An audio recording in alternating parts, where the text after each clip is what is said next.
Beef biryani. അതിന്റെ fan base ഒന്ന് വേറെ തന്നെയാണല്ലേ. നമുക്കൊരു അടിപൊളി ബീഫ് ബിരിയാണി ട്രൈ ചെയ്ത് നോക്കിയാലോ.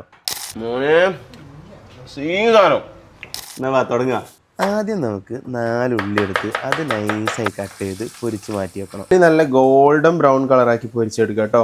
എന്നിട്ട് ഇഞ്ചിയും വെളുത്തുള്ളിയും പച്ചമുളകും കുറച്ച് വലിയ ജീരകമിട്ട് ക്രഷ് ചെയ്തെടുക്കുക.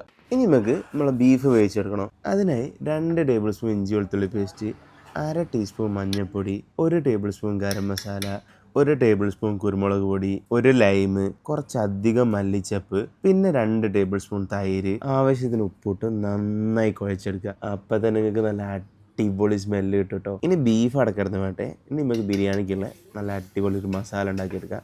അതിനായി 5 ഉള്ളി നന്നായി വഴറ്റി 2 ടേബിൾ സ്പൂൺ ഇഞ്ചി വെളുത്തുള്ളിയും, 4 തക്കാളിയും, ഹാഫ് ലൈമും, 2 ടേബിൾ സ്പൂൺ തൈരും, 1 ടേബിൾ സ്പൂൺ ഗരം മസാലയും, 1 ടേബിൾ സ്പൂൺ കുരുമുളകും, കുറച്ച് മല്ലിച്ചപ്പൂട്ട് നന്നായി ഇളക്കി മാറ്റി വെക്കുക. ഇനി നമ്മൾ കുക്ക് ചെയ്ത് വെച്ച ബീഫ് ഇതിലേക്കിട്ട് അതിൻ്റെ മുകളിൽ നമ്മൾ പൊരിച്ച് വെച്ച ഉള്ളി ഇട്ട് ഒരു 10 മിനിറ്റ് മീഡിയം ഫ്ലെയിമിൽ കുക്ക് ചെയ്തെടുക്കുക. ഇനി നമുക്ക് ഇതിൻ്റെ ഫൈനൽ പാർട്ടിലേക്ക് കടക്കാം. അതിനായി വാട്ടിയെടുത്ത വാഴൻ്റെ ഇല മസാലേൻ്റെ മുകളിൽ വെച്ച് അതിന് കുറച്ച് ഹോളൊക്കെ ഇട്ടെടുത്ത് അതിൻ്റെ മുകളിലായി ലെയറായി ഗീ റൈസ് ഇട്ട് പൊരിച്ചു വെച്ച ഉള്ളിയും മല്ലിച്ചപ്പും കുറച്ച് ഗരം മസാല ഇട്ട് സെയിം സ്റ്റെപ്പ് റിപ്പീറ്റ് ചെയ്ത് മുകളിലായി കുറച്ച് ഗീ ഒഴിച്ച് ഒരു 20 മിനിറ്റ് ലോ ഫ്ലെയിമിൽ ദമ്മിട്ടെടുക്കുക. അറ്റ് ലാസ്റ്റ് ദമ്മ് പൊട്ടിച്ച് റൈസ് സെപ്പറേറ്റ് ചെയ്യുക. നോക്കിയൊരു സാധനം കാണിച്ചിട്ട് നിങ്ങൾക്ക്